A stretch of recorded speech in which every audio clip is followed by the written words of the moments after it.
ಶಿವಾನಂದ ಭಾರತೀಶಂ.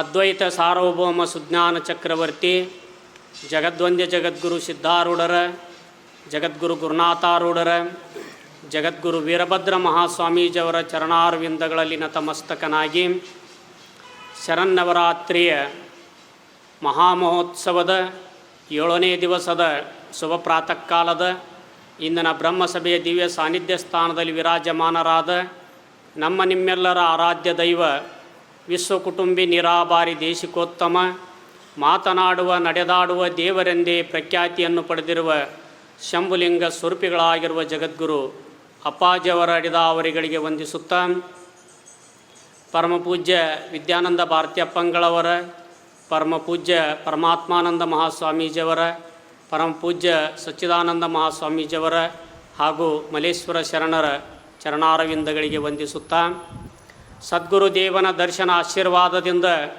ಪರಮ ಪವಿತ್ರವಾದ ಈ ಮನುಷ್ಯ ಜನ್ಮವನ್ನು ಕಲ್ಯಾಣ ಮಾಡಿಕೊಳ್ಳಬೇಕೆಂಬ ಸದಿಚ್ಛೆಯಿಂದ ಇಲ್ಲಿ ಸಮಾವೇಶಗೊಂಡಿರುವ ಶಿವಸ್ವರೂಪಿಗಳೇ, ನಿಮ್ಮೆಲ್ಲರಿಗೂ ಧನ್ಯವಾದಗಳನ್ನು ಹೇಳುತ್ತಾ ಕಾರ್ಯಕ್ರಮದಲ್ಲಿ ಪ್ರವೇಶಿಸೋಣ. ಇಲ್ಲಿಯವರೆಗೂ ಬಹಳ ಸುಂದರವಾಗಿ ನಿಜಗುಣ ಶಿವಗಳ ಒಂದು ವಾಕ್ಯವನ್ನು ಆಧಾರವಾಗಿಟ್ಟುಕೊಂಡು ಪೂಜ್ಯರು ನಮ್ಮೆಲ್ಲರಿಗೂ ತಿಳಿಯಪಡಿಸ್ತಾ ಬಂದರು. ಪರಮಾತ್ಮ ಹಾಗೂ ಸದ್ಗುರುದೇವ ಯಾವುದಕ್ಕೆ ಒಲಿತಾನ, ಅವನ ಕೃಪೆ ಇಲ್ಲಿ ಒಲಮೆ ಅಂತಂದ್ರೆ ಅವನ ಕೃಪೆ ಯಾವುದಕ್ಕೆ ಆಗ್ತದ ಅಂತಂದ್ರೆ ಹೇಳಿದರು, ಅನುಪಮ ಅಚಲ ಭಕ್ತಿ ಭಾವಾನುಕೂಲನೇ ಶಂಭುಲಿಂಗ ಅಂತ. ಸುಖವನ್ನು ಉಂಟು ಮಾಡ್ತಕ್ಕಂಥ ಪರಮಾತ್ಮ ಯಾವುದಕ್ಕೆ ಒಲಿತಾನೋ ಅಂದ್ರೆ, ಯಾಕಂದ್ರೆ ಪರಮಾತ್ಮ ಒಲದ ಅಂದ್ರೆ ಆ ಗುರುನಾಥ ನಮಗೆ ಅನುಕೂಲ ಆದ ಅಂತಂದ್ರೆ ಸಾನುಕೂಲೋ ಜಗನ್ನಾಥೋ ಸಾನುಕೂಲೇ ಜಗತ್ರಯಂ ಅಂತ. ಆ ಪರಮಾತ್ಮ ನಮಗೆ ಅನುಕೂಲ ಆದ ಅಂತಂದ್ರೆ ಈ ಮೂರು ಲೋಕದಲ್ಲಿರ್ತಕ್ಕಂಥ ಎಲ್ಲ ಪದಾರ್ಥಗಳು ಕೂಡ ನಮಗೇನಾಗ್ತಾವೆ, ಅನುಕೂಲ ಆಗ್ತಾವೆ. ಅದಕ್ಕೆ ನಾವು ಏನು ಮಾಡಬೇಕು ಅಂದ್ರೆ ಆ ಪರಮಾತ್ಮನ ಸದ್ಗುರುದೇವನ ಒಲಮೆಯನ್ನು ಸಂಪಾದನೆ ಮಾಡಬೇಕು. ಅವನ ಒಲಮೆ ಎದಕ್ಕೆ ಆಗ್ತದಂದ್ರೆ ಇಲ್ಲಿ ಹೇಳಿದರು, ಪರಮಾತ್ಮನಲ್ಲಿ ಅನನ್ಯವಾದ ಪ್ರೇಮವನ್ನು ಇಡುವುದರಿಂದ ಏನಾಗ್ತದಂದ್ರೆ ಆ ಭಗವಂತನ ಒಲಮೆ ನಮಗಾಗ್ತದೆ. ಅದಕ್ಕೆ ಆ ಭಕ್ತಿ ಹೆಂಗಿರಬೇಕು ಅಂದ್ರೆ ಅನುಪಮ ಇರಬೇಕು, ಅಚಲ ಇರಬೇಕು, ಭಾವದಿಂದ ಕೂಡಿಕೊಂಡಿರಬೇಕು ಅಂತ ಆ ಭಕ್ತಿಗೆ 3 ವಿಶೇಷಣಗಳನ್ನು ಕೊಟ್ಟಿದ್ದಾರೆ. ಭಕ್ತಿ ಅಂದ್ರೆ ಯಾವುದಕ್ಕೆ ಕರಿಬೇಕು ಅಂದ್ರೆ ನಾವೆಲ್ಲರೂ ಕೂಡ ಭಕ್ತಿಯನ್ನು ಮಾಡ್ತೀವಿ. ಭಕ್ತಿ ಅಂದ್ರೆ ಪ್ರೇಮ. ಈ ಲೌಕಿಕ ವಸ್ತುವಿನಲ್ಲಿ ನಾವೇನಿಟ್ಟಿದ್ದೇವೆ ಅಂತಂದ್ರೆ ಪ್ರೇಮವನ್ನಿಟ್ಟಿದ್ದೇವೆ.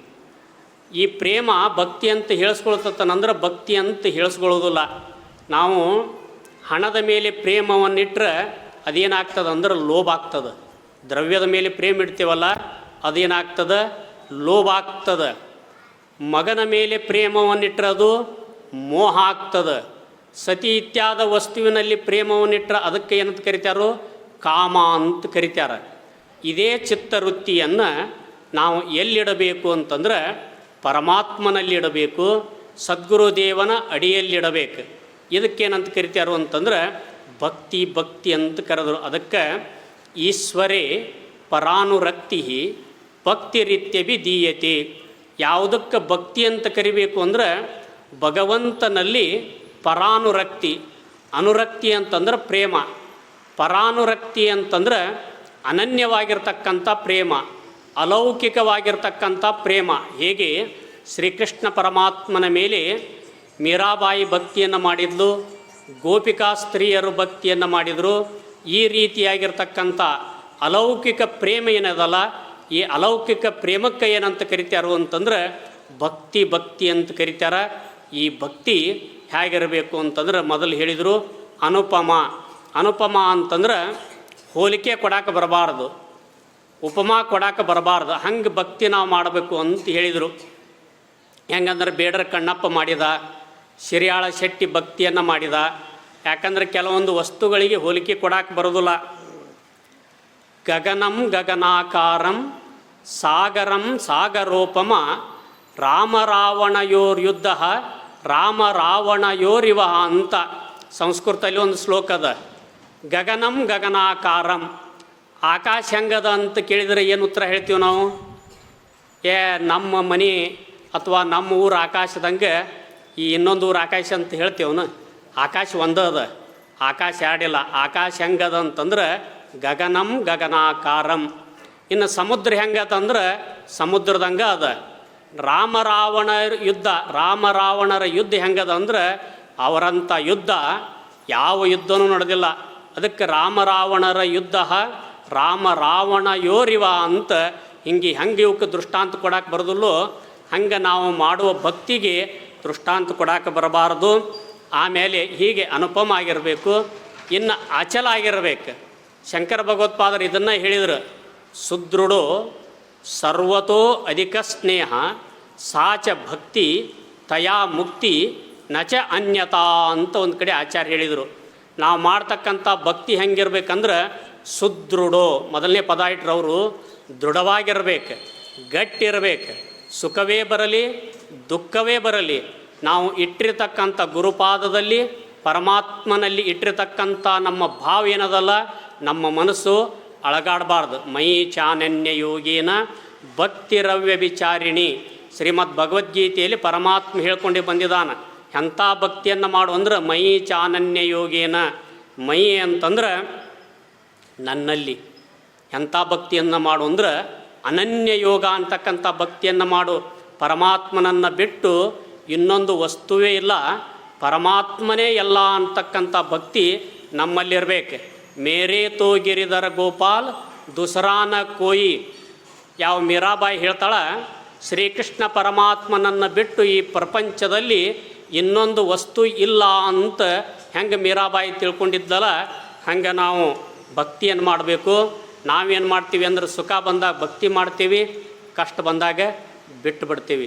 ಅದಕ್ಕೆ ಎಡರುಗಳು ಬಂದಾಗ ಮೃಡನಿನ್ನ ನೆನೆಯುವರು, ಎಡರುಗಳು ಬಯಲಾಗಿ ಮೃಡನಿನ್ನ ಎಡವಿಯೂ ನೆನೆಯರು ಅಂತ ಸರ್ವಜ್ಞ ಹೇಳ್ಕೊಂಡು ಬಂದಿದ್ದಾನೆ.